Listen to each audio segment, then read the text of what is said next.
Hello friends, welcome to my YouTube channel.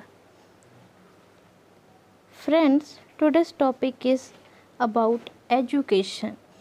Very famous Piaget theory. The concept is by Piaget schema. But if you are new to my channel, then you can subscribe to my channel for more videos. Friends, ਅੱਜ ਦਾ ਸਾਡਾ topic ਹੈ ਸਕੀਮਾ, ਜੋ ਕਿ ਪਿਆਜੇ ਨੇ ਆਪਣੀ theory ਵਿੱਚ ਦਿੱਤਾ ਹੈ।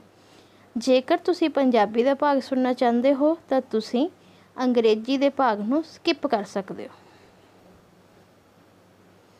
Schema is a mental structure to help us understand how things work. It has to do with how we organize knowledge. As we take new information, we connect it to other things we know, believe, or experience. So friends, in simple words, schema is the building blocks in our mind structure where the previous knowledge is stored, and sometimes it is improvised, or in simple word edited by new knowledge. And when a person learn new thing, he improvise his knowledge, or the place of previous knowledge is taken by new things, new concepts, and new mentality. Friends, we can understand it with an example. We can take example of a dog. As a child is young, he came to know that a dog has 4 legs, 1 tail.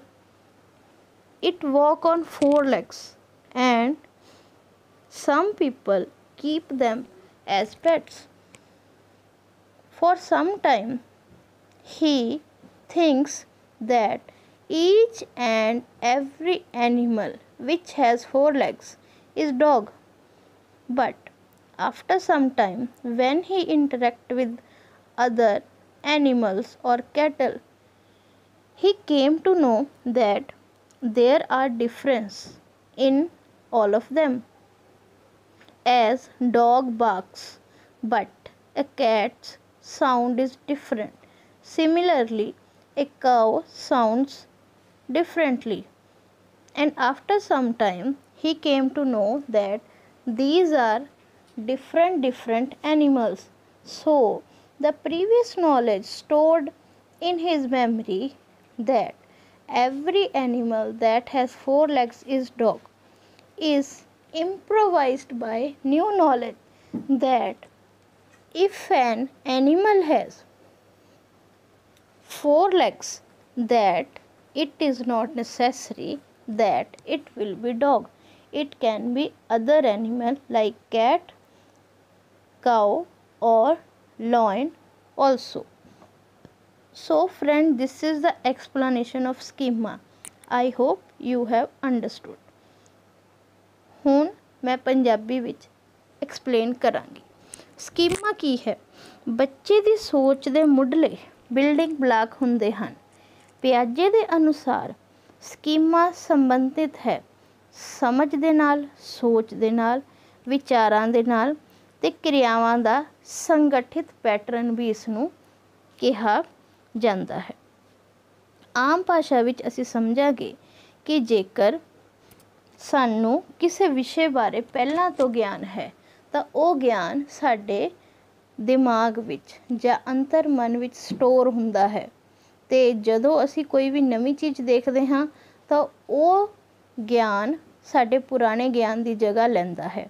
ਅਸੀਂ ਆਪਣੇ ਪੁਰਾਣੇ ਗਿਆਨ ਦੇ ਵਿੱਚ improve ਕਰਦੇ ਹਾਂ ਜਾਂ ਫਿਰ ਉਸ ਨੂੰ ਨਵਾਂ ਰੂਪ ਦਿੰਦੇ ਹਾਂ ਅਤੇ ਉਸ ਨੂੰ ਟਾਈਮ ਦੇ ਨਾਲ ਬਦਲਦੇ ਰਹਿੰਦੇ ਹਾਂ।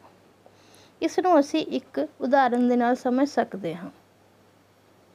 ਇੱਕ ਛੋਟਾ ਬੱਚਾ ਦੇਖਦਾ ਹੈ ਕਿ ਉਸਦੇ ਘਰ ਪੈਟ ਦੇ ਰੂਪ ਵਿੱਚ ਇੱਕ ਕੁੱਤਾ ਹੈ।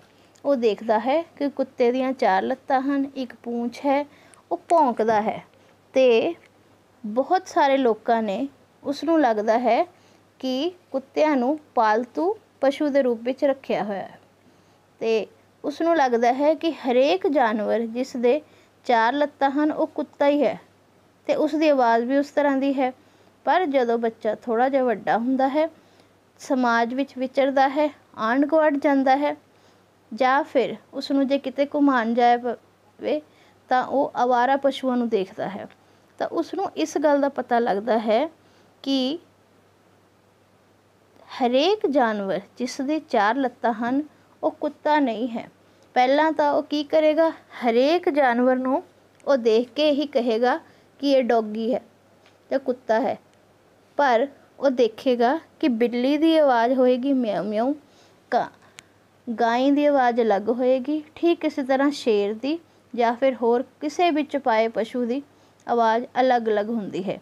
ਇਸ ਦੇ ਨਾਲ ਉਸਦੇ ਗਿਆਨ ਦੇ ਵਿੱਚ ਵਾਧਾ ਤਾਂ ਹੋਵੇਗਾ ਹੀ, ਪਰ ਜਿਹੜਾ ਕਿ ਪੁਰਾਣਾ ਗਿਆਨ ਉਹਦੇ ਅੰਤਰ ਮਨ ਵਿੱਚ ਪਹਿਲਾਂ ਤੋਂ ਮੌਜੂਦ ਸੀ ਕਿ ਹਰੇਕ ਚੁਪਾਇਆ ਪਸ਼ੂ ਕੁੱਤਾ ਹੈ, ਉਸ ਨੂੰ ਉਹ ਇੰਪਰੋਵਾਈਜ਼ ਵੀ ਕਰੇਗਾ, ਜਿਸ ਦੇ ਨਾਲ ਉਹ ਆਪਣੇ ਗਿਆਨ ਨੂੰ ਇੰਪਰੋਵਾਈਜ਼ ਕਰਕੇ ਨਵੇਂ ਗਿਆਨ ਨੂੰ ਆਪਣੇ ਅੰਤਰ ਮਨ ਵਿੱਚ ਸਮੋਏਗਾ ਕਿ ਹਰੇਕ ਚੁਪਾਇਆ ਪਸ਼ੂ ਕੁੱਤਾ ਨਹੀਂ ਹੁੰਦਾ, ਉਹ ਬਿੱਲੀ ਵੀ ਹੋ ਸਕਦੀ ਹੈ ਅਤੇ ਉਹ ਗਾਂ ਵੀ ਹੋ ਸਕਦੀ ਹੈ। ਪਿਆਜੇ ਦੇ ਅਨੁਸਾਰ ਜਿਵੇਂ ਜਿਵੇਂ ਬੱਚੇ ਦਾ ਬੌਧਿਕ ਵਿਕਾਸ ਹੁੰਦਾ ਹੈ, ਬੱਚੇ ਦੇ ਦਿਮਾਗ ਵਿੱਚ ਨਵੇਂ ਸਕੀਮਾਂ ਦਾ ਵਿਕਾਸ ਹੁੰਦਾ ਜਾਂਦਾ ਹੈ ਅਤੇ ਪੁਰਾਣੇ ਸਕੀਮਾਂ ਵਿੱਚ ਇੱਕ ਵਾਤਾਵਰਨ ਦੇ ਅਨੁਸਾਰ ਬਦਲਾਵ ਜਾਂ ਮੁੜ ਪ੍ਰਬੰਧਿਤ ਹੁੰਦਾ ਜਾਂਦਾ ਹੈ।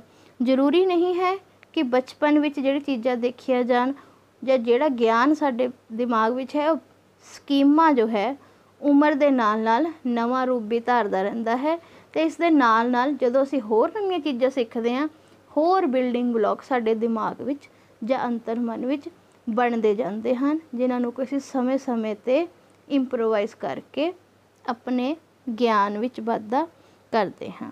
ਆਈ ਹੋਪ ਫਰੈਂਡਸ ਤੁਹਾਨੂੰ ਹੁਣ ਚੰਗੀ ਤਰ੍ਹਾਂ ਸਮਝ ਆ ਗਿਆ ਹੋਵੇਗਾ। ਜੇਕਰ ਤੁਹਾਨੂੰ ਮੇਰੀ ਵੀਡੀਓ ਚੰਗੀ ਲੱਗੀ ਹੈ ਤਾਂ ਪਲੀਜ਼ ਤੁਸੀਂ ਲਾਈਕ ਦਾ ਬਟਨ ਦਬਾਓ ਅਤੇ ਹੋਰ ਲੋਕਾਂ ਨਾਲ ਵੀ ਸ਼ੇਅਰ ਕਰੋ, ਤਾਂ ਕਿ ਗਿਆਨ ਜਿਹੜਾ ਹੈ ਅਸੀਂ ਵੰਡੀਏ ਵੀ ਅਤੇ ਬਾਕੀਆਂ ਦਾ ਵੀ ਵਧਾਈਏ, ਕਿਉਂਕਿ ਕਿਹਾ ਜਾਂਦਾ ਹੈ ਕਿ ਵਿੱਦਿਆ ਵਿਚਾਰੀ ਤਾਂ ਪਰਉਪਕਾਰੀ। Like, share and subscribe to my channel for more videos. Till then, take care. God bless you all.